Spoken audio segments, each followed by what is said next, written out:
औज़ुबिल्लाहि मिनश्शैतानिर्रजीम बिस्मिल्लाहिर्रहमानिर्रहीम इन्नमा यख्शल्लाह मिन इबादिहिल उलमा सदक़ल्लाहुल अज़ीम। इस बज़्मे जुनू के दीवाने हर राह से पहुँचे यज़दा तक है आम हमारे अफसाने दीवारे चमन से जिंदा तक। 100 बार सवारा है हमने, 100 बार सवारा है हमने इस मुल्क के गेसुए बरहम को। ये अहले जुनू बतलाएंगे क्या हमने दिया है आलम को। नाज़रीन गिरामी, सामईन किराम, दानिशवरान, नौजवानों, बाशिंदगान मीना रेखा, स्टेज पर रौनक अफरोज, रोशन ख्याल, आज का ये दिन यौम जमहूरिया है, रिपब्लिकेशन डे है। लेकिन जब हम इसकी तारीख को पढ़ते हैं और जिसके नतीजे के अंदर इस जश्न का इनेकाद किया जाता है, इस जश्न को मनाया जाता है मेरे नाज़रीन, तो उस तारीख को जब पढ़ते हैं तो हमें बड़ा दर्द होता है। एक तरफ यौम जमहूरियत है तो दूसरी तरफ दम तोड़ती हुई जमहूरियत है, सिसकती हुई इंसानियत है मेरे नाज़रीन। अगर हम इस हिंदुस्तान का ज़वाल उस वक्त शुरू हुआ था जब इस हिंदुस्तान के सरजमीन के अंदर अंग्रेज ने अपना नापाक साया रखा था और 1601 के अंदर उस हिंदुस्तान की सरजमीन को उसने नापाक किया था और अपनी नापाक साजिशों के जरिए उसने हिंदुस्तान पर काबिज हो गया। लेकिन इसकी एक ऐसी तारीख है जो बड़ी लंबी दास्तान रखती है। उस वक्त के गैरतमंद मुसलमानों ने अंग्रेज की इस नापाक साजिश को समझ लिया था। उसी मुसलमानों की गैरत से उसको ये ललकारा, क्या है मुसलमानों, ये अंग्रेज तुम्हारी अखलाक को तबाह कर देगा, तुम्हारी तहजीब को तबाह कर देगा, तुम्हारी सकाफत को तबाह कर देगा, तुम्हारे तमद्दुन को तबाह कर देगा। ये अंग्रेज की साजिश को इन गैरतमंद मुसलमानों ने समझ लिया था। इसलिए मेरे दोस्तों, हम ये कहते हैं और पूरे सबूत के साथ ये कहते हैं कि हमारी इस जंग आज़ादी को, ये जंग आज़ादी की जो खूबसूरती हम देख रहे हैं, इसका जो जश्न देख रहे हैं मेरे दोस्तों, हमारे उन मुजाहिदों के नाम, उन सरफरोशान इस्लाम के नाम जिन्होंने अपनी जान की कुर्बानी पेश किया है मेरे दोस्तों।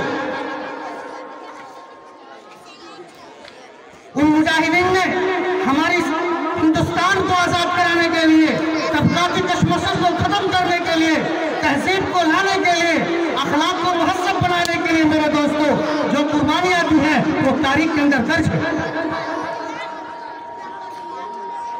1803 के अंदर जब अंग्रेज हज़रत टीपू सुल्तान शहीद रहमतुल्लाह अलैह की वफात होती है और वो शहादत नोश फरमाते हैं, तो वही सुल्तान, वही अंग्रेज ये कहता है, ये ऐलान करता है, हिंदुस्तान की सरजमीन के अंदर ये ऐलान करता है कि आज से हमारी हुकूमत है।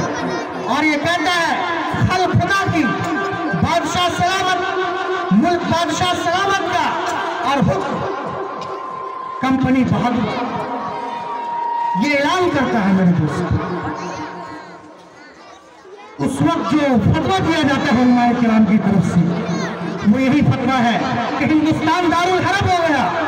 नाज़रीन, बात बड़ी लंबी होती चली जाएगी, हम बात को मुख्तसर करते हैं कि आज के इस दिन को तमाम बाशिंदगान हिंद, हर मज़हब और मिल्लत के लोग इस तारीख के दिन जश्न मनाते हैं। 2 दिन उन्होंने जश्न के लिए मुतय्यन किए। अंग्रेज के इनखिलाफ के बाद, अंग्रेज का तसल्लुत के खात्मे के बाद अहले हिंद ने 2 दिन मुतय्यन किया है अपनी खुशी मनाने के लिए। एक 15 अगस्त और एक 26 जनवरी। 1947 के अंदर हिंदुस्तान को आज़ादी मिली और 1950 के अंदर कॉन्स्टिट्यूशन ऑफ इंडिया, हिंदुस्तान के वो सिस्टम लागू किए गए। लेकिन नाज़रीन, वो जो निज़ाम किया गया, वो जो सिस्टम का निफाज हुआ, क्या वो जमहूरियत है?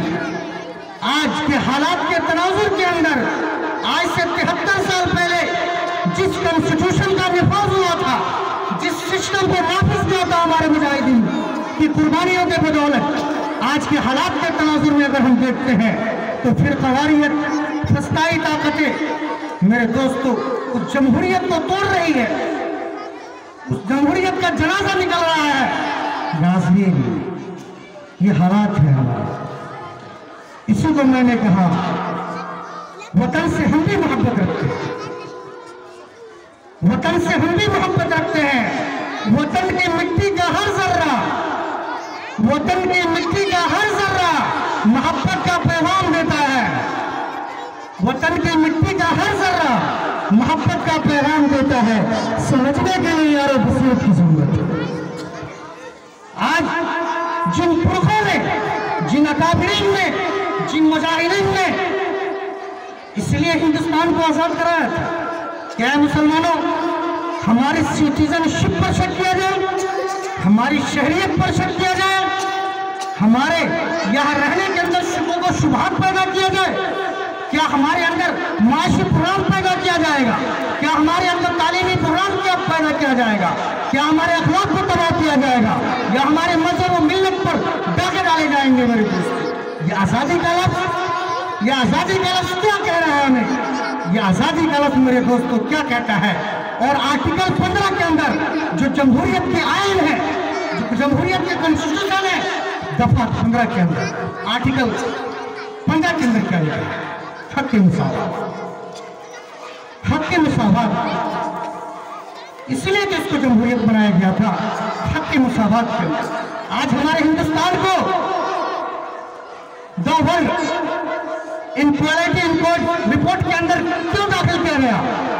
हमारे हिंदुस्तान अगले मुसावात की फहरिस्त में क्यों शामिल हुआ? मेरे नाज़रीन, ये समझने वाली बात है। खास तौर से हम मुसलमान जो फस्ताई ताकतें हैं, फिरका परस्ती है, फिरका वारियत है, जिससे हमारी तहजीब मुतासिर हो रही है, हमारा तमद्दुन मुतासिर हो रहा है, हमारे अखलाक तबाह हो रहे हैं, हमारा समाज मुतासिर हो रहा है, हमारी सोसाइटी मुतासिर हो रही है, हमारे अखलाक मुतासिर हो रहे हैं। मेरे दोस्तों, इसके जिम्मेदार कौन है? इसको कैसे हम काबू कर सकते हैं? नौजवानों, हमारे नौजवान दोस्तों, आपने कभी गौर किया क्या हम अपने असलाफ की तारीख को भुला देंगे? क्या हम अपने आबा अजदाद की कुर्बानियों को फरामोश कर देंगे?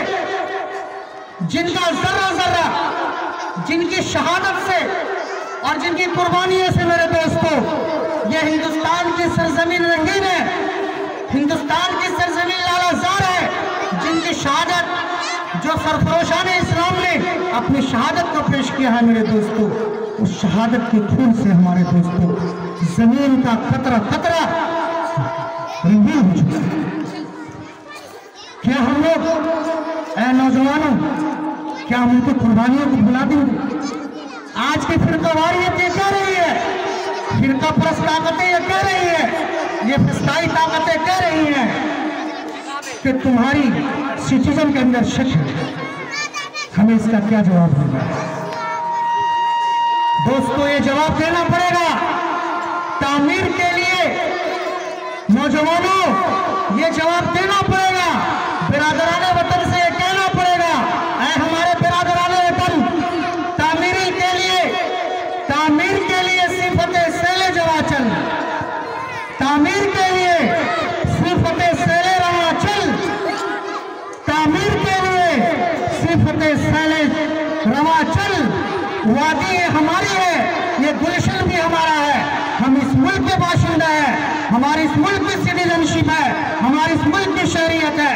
अगर तुम हमारी शहरियत पर शक करोगे तो हम इसका यही जवाब देंगे कि वादी ये हमारी है और ये गुलशन भी हमारा है। इसलिए मेरे नाज़रीन और हमारे नौजवानों, ऐसा न हो कि फस्ताई ताकतें हमें एहसास कमतरी के अंदर मुब्तला कर दे और हम उसके डर को अपने दिलों के अंदर, उनकी दहशतों को अपने दिलों के अंदर और अपने समाज के अंदर, अपने तालीमी मैदान के अंदर, अपने माशी मैदान के अंदर अगर हमने उसको जगह दे दिया मेरे दोस्तों, तो कुरान करीम की आयत वमा ज़लमनाहुम वलाकिन कानू अनफुसहुम, अल्लाह फरमाता है, ऐ लोगों, खुदा ने तुम पर जुल्म नहीं किया, लेकिन तुमने खुद जुल्म किया। इसलिए वक्त आने से पहले पहले हमें इसको समझना है। क्या आज की जमहूरियत और दम तोड़ती ही जमहूरियत के तनाजुर में अगर हम जायजा लेते हैं मेरे दोस्तों, तो हमारे हिंदुस्तान के हालात काफ़ी बिगड़ते जा रहे हैं। ऐसे वक्त के अंदर हम तमाम बरादरान वतन के ये पैगाम देते हैं कि आज की खुशी के अंदर या 15 अगस्त की खुशी में जिस तरीके से आप जश्न मनाते हैं, तकरीब मनाते हैं, हम भी इस जश्न और तकरीब के अंदर शिरकत करते हैं और ये हमारी शिरकत एक नागफूर चीज़ है। इसलिए दुआ करते हैं कि अल्लाह रब्बुल इज्जत हमें जो असल पैगाम है हमारे असलाफ व अकाबिरीन के, जो हमारे असल नकूश है, जो तारीख के अंदर जो उनका रोशन खतूत है, हमें उनको बाकी रखना है।